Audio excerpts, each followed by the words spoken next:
सरना धर्म कोड के बगैर जातिगत जनगणना नहीं होने दिया जाएगा। झारखंड में सत्ताधारी दल जेएमएम ने दो टुक में कह दिया है। और बड़ी बात यह भी है कि सरना धर्म को जातिगत जनगणना में शामिल किए जाने की मांग को लेकर जेएमएम 27 मई को पूरे राज्य में हल्ला बोल करेगा। दरअसल केंद्र की एनडीए सरकार द्वारा विपक्ष के जातिगत जनगणना की मांग मान लिए जाने के बाद सरना धर्म कोड की मांग जोरदार तरीके से झारखंड में उठने लगी है। ऐसे में कांग्रेस और जेएमएम ने जनगणना में सरना धर्म को शामिल कराने के लिए आंदोलन तेज करने का निर्णय लिया है।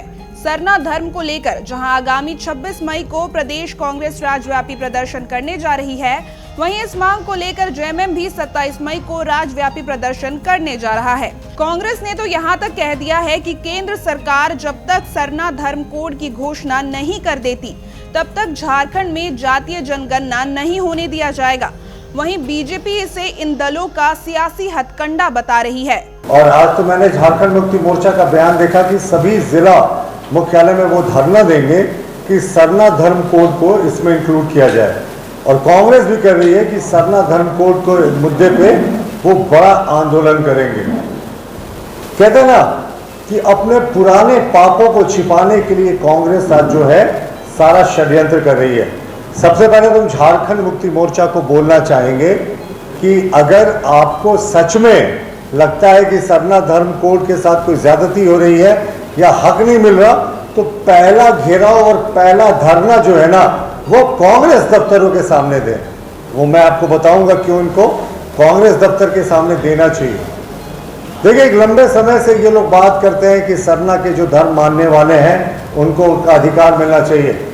और हम भी इस बात को कहते हैं कि साहब जो आरक्षण है, 26% जनजातियों की संख्या है झारखंड में, जिसमें 4% जो हैं वो ईसाई हैं, 22% पारंपरिक तरीके से अपने धर्म और सभ्यता को रक्षा करने वाले सरना धर्म मानने वाले लोग हैं, या अन्य जो धर्म मानने वाले लोग हैं जिन्होंने धर्मांतरण नहीं किया। अब मैं आपको बताता हूं कि कांग्रेस का घेराव क्यों करना चाहिए और कांग्रेस इस मुद्दे पे क्यों एक्सपोज्ड है। अब सत्ता में थे 10 वर्षों तक, उससे पहले 50 वर्ष तक थे, उस समय आपको सरना धर्म कोड नहीं सूझा। लेकिन आज हम सरना धर्म कोड की बात करें, जहां तक भाजपा का स्टैंड है, हमारा क्लियर स्टैंड है। हमने सरना धर्म कोड का जब बिल पास हुआ था विधानसभा से, तो हमने साथ दिया था, लेकिन स्पष्ट किया था जिन लोगों ने धर्मांतरण किया उन्हें इस सूची से बाहर किया जाए। तो आज झारखंड मुक्ति मोर्चा उसी दल के साथ गठबंधन में है जिसने सरना धर्म कोड को अव्यवहारिक बताया था। तो क्या पहले वो इससे पिन छुड़ाएंगे? क्या कांग्रेस दफ्तरों का घेराव होगा? क्या कांग्रेस अपने इस कुकृत्य के लिए माफी मांगेगी? अब तो झारखंड की जनता जवाब चाहती है। दरअसल आदिवासी समुदाय की मांग है कि भारत में होने वाली जनगणना में दूसरे समुदायों के धर्मों की तरह ही सरना धर्म का भी कॉलम बनाया जाए, क्योंकि ये आदिवासी अपने आप को हिंदू धर्म का नहीं मानते हैं। यही वजह है कि जब आदिवासी समुदाय के लोग जातिगत जनगणना का फॉर्म भरे तो उस फॉर्म में सरना धर्म का उल्लेख कर सके। जिस तरह दूसरे धर्म के लोग फॉर्म में धर्म के कॉलम में हिंदू, मुस्लिम, सिख, ईसाई लिखते आ रहे हैं, बिल्कुल उसी तरह सरना धर्म भी लिखा जाए। गौरतलब है कि साल 2020 में झारखंड विधानसभा में सर्वसम्मति के साथ सरना धर्म कोड को लागू करने की मांग वाला प्रस्ताव पास हो चुका है और उसे केंद्र सरकार के पास मंजूरी के लिए भेजा भी जा चुका है। लेकिन केंद्र सरकार का रवैया सरना धर्म कोड को लेकर फिलहाल सकारात्मक नहीं दिख पा रहा है। लेकिन आज देश की सूची में आदिवासियों की पहचान नहीं है, इसीलिए झारखंड सरकार ने झारखंड के आदिवासियों के लिए सरना धर्म कोड पारित करके भारत सरकार को भेजा है।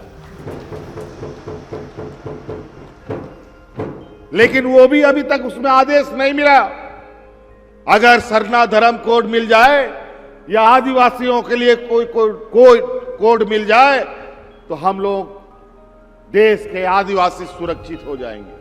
बहरहाल जेएमएम और कांग्रेस की ओर से सरना धर्म कोड की मांग पर केंद्र का रवैया आने वाले दिनों में क्या होता है और जातिगत जनगणना में सरना धर्म को जगह मिल पाती है या नहीं, ये देखने वाली बात होगी।